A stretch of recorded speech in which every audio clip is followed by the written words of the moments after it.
Assalamualaikum warahmatullahi wabarakatuh.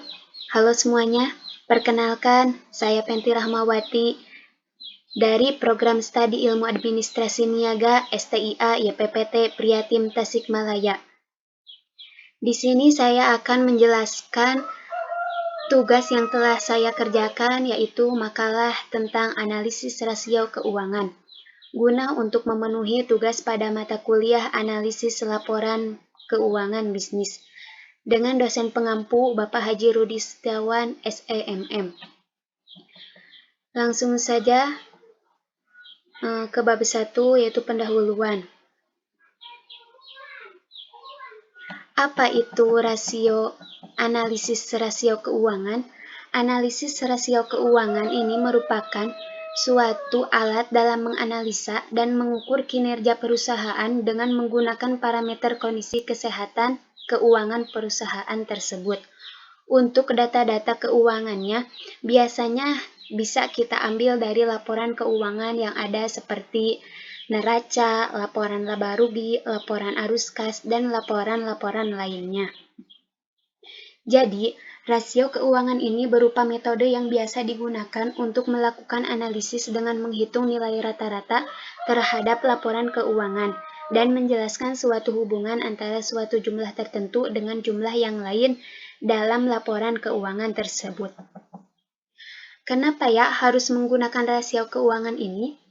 Hal ini supaya perbandingan-perbandingan yang dilakukan terhadap pos-pos dalam laporan keuangan bisa menghasilkan suatu perbandingan yang logis dengan menggunakan ukuran-ukuran tertentu yang memang sudah diakui mempunyai manfaat tertentu, sehingga hasil dari analisisnya layak dipakai sebagai pedoman pengambil keputusan. Yang kedua, ada rumusan masalah. Apa yang dimaksud dengan rasio keuangan? Yang kedua, apa yang dimaksud dengan fungsi rasio keuangan? Yang ketiga, jenis-jenis rasio keuangan.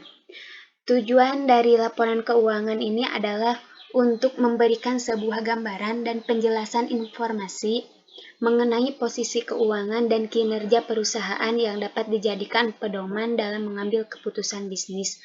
Analisis data laporan keuangan dilakukan dengan menganalisa masing-masing pos yang terdapat di dalam laporan keuangan dalam bentuk rasio posisi keuangan dengan tujuan agar dapat memaksimalkan kinerja perusahaan untuk masa yang akan datang. Manfaatnya yaitu untuk dapat membantu masyarakat dengan menyediakan informasi kecenderungan dan perkembangan kemakmuran perusahaan serta rangkaian aktivitasnya, sekaligus dapat membantu masyarakat yaitu sebagai konsumen untuk membandingkan dan memilih produk dari perusahaan mana yang lebih baik dan unggul sebelum mereka membeli produk tersebut. Dan juga sebagai referensi atau sumber informasi untuk penelitian selanjutnya yang lebih kritis tentang analisis rasio sebagai peneliti kinerja keuangan. Apa yang disebut rasio keuangan itu?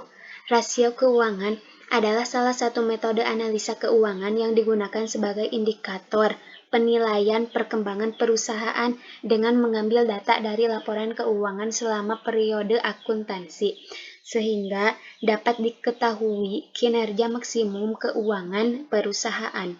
Rasio ini seringkali digunakan oleh manajemen perusahaan untuk memutuskan kebijakan-kebijakan yang diberlakukan oleh perusahaan tersebut terhadap penyelamatan aset perusahaan, sehingga tidak salah langkah dalam mengambil keputusan. Fungsi rasio ini cukup vital dalam sebuah keputusan perusahaan. Oleh sebab itu, sangatlah penting untuk dipelajari terlebih data-data yang menjadi acuannya, yaitu berupa laporan keuangan, di mana data-data tersebut merupakan hal yang paling penting. Dengan demikian memiliki fungsi sebagai berikut. Yang pertama, mengetahui optimalisasi keuangan. Optimalisasi keuangan yaitu suatu analisa rasio keuangan untuk melihat pengguna keuangan yang lebih optimal. Penggunaan keuangan yang jelas, termasuk diantaranya apabila terjadi kecurangan dalam laporan keuangan atau penggunaan keuangan yang tidak efisien. Yang kedua, ada melihat efektivitas manajemen operasional, meliputi penggunaan biaya dan efektivitas penggunaan keuangan untuk operasional perusahaan. Yang ketiga, ada melihat optimalisasi penggunaan aktiva, merupakan hal yang tidak kalah pentingnya untuk dievaluasi mengenai penggunaannya. Besaran aktiva yang dimiliki oleh perusahaan menjadikan bahan pertimbangan manajemen perusahaan untuk memutuskan kebijakan, sehingga dari rasio tersebut bisa diketahui optimalisasi penggunaannya. Yang keempat, melihat tingkat kesehatan keuangan dalam perusahaan. Kesehatan keuangan perusahaan berarti selalu mendapatkan laba dari setiap aktivitas bisnisnya. Yang kelima, ada acuan untuk menganalisa kemampuan perusahaan untuk berkembang. Dan juga ada jenis-jenis rasio keuangan. Rasio ini terdiri dari beberapa jenis yang penting untuk kita ketahui agar penggunaannya bisa tepat sasaran. Berikut ini beberapa jenis-jenisnya, yaitu 1. Profitability ratio atau rasio laba, suatu metode untuk menganalisa perusahaan seberapa besar kapasitas perusahaan tersebut menghasilkan laba dari aktiva bisnis.